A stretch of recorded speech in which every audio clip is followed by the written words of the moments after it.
But this is the same story where they was on BBC with the jihadis from Saudi Arabia saying, Syria, you're next, and running up al-Qaeda flags. So that's who's there. CIA, Saudi Arabia's brought him in. And Webster, you're being unpatriotic. An American's duty, according to our government's real policy, is to love al-Qaeda. Now, I don't like them either. That's because we're evil. And I think you should, when we come back, apologize that you're not supporting al-Qaeda. We'll be right back with Webster. Everything we said came true. Everything we've done's been right. All right, we're going back to Webster Tarpley. And you know what? I am going to jam some calls in, but I'm introducing something other talk show hosts do.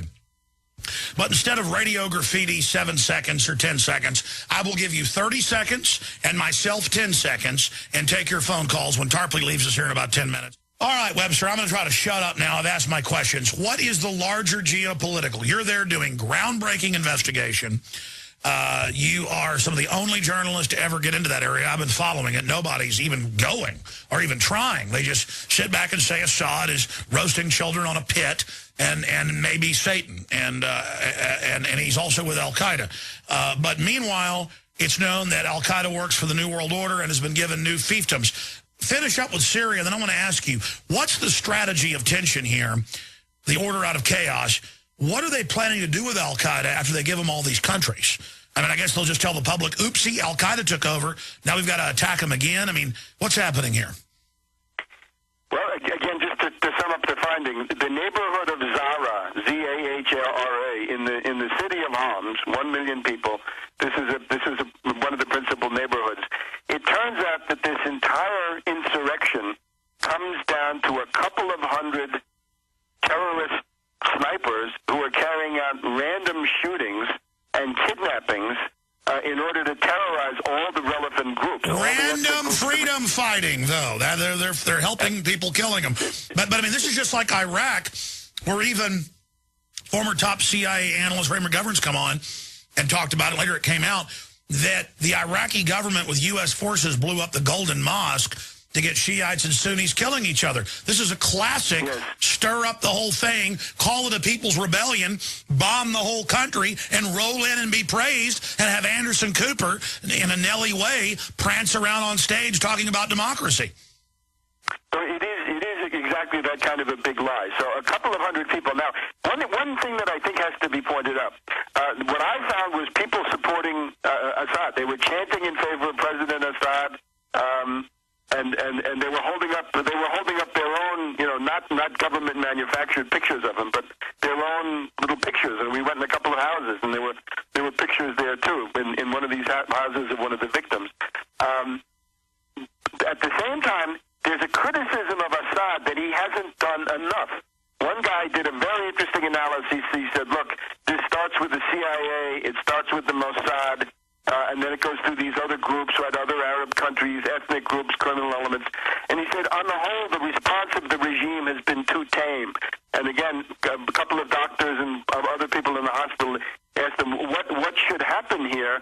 We want the army. We want more troops in our neighborhood. We want this to come to an end, because it's been going on since Friday, March 18th. Friday, March 18th. Now, what is it, 7, 8 months ago? That was Friday prayers. And one guy said there was a bunch of things on Facebook saying, go to such and such a square in Homs, and we're going to call for the overthrow of Assad. And they get out there. The police is there in small numbers. They get to demonstrate for 3 hours. Then the police say, okay, 3 hours, it's time for us to go home. Time for you guys to go home, too. Why don't we just call it a day? And they say, no, we're staying. And then at a certain point, when the police say, well, let's why don't you guys move on? And they start to shove them. At that point, the demonstrators, in this case, probably the Muslim Brotherhood, they pull out knives and they start to stab the cops. This is right at the beginning, Friday the 18th of March. It was never peaceful. It was never democratic. It was stabbing, right, starting out not with firearms, but with blade weapons. And then the cops respond, not even with gunfire, but with tear gas. So that's the start. But right now, it's just this bloodbath. And again, I think the message to Assad from these people that I heard is simply this, and I'm just reporting what I heard. They support Assad all the way, but they want more troops. They want him to do enough. It's a little bit too tame what you're doing. So this is exactly the opposite of what you're hearing. And another way to put it is, the reality here is not that the troops are killing civilians. That's the exception to the rule. It does happen, of course, because you get caught in these demonstrations and some civilians get killed. But the thing is that civilians, i.e. terrorists, these people that we've just gone through the catalog of, they're killing the troops. The governor said, I think his figure was 850 people have been killed here in the Homs area over the past, 6-7 months, whatever it's been.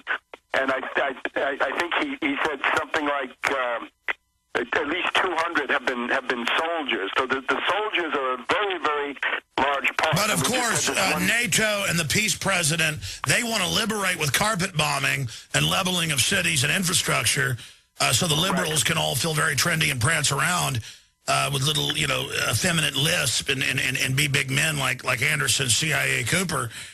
So what's the larger game plan here, and how is it going for the forces that want to set the entire Middle East and North Africa ablaze?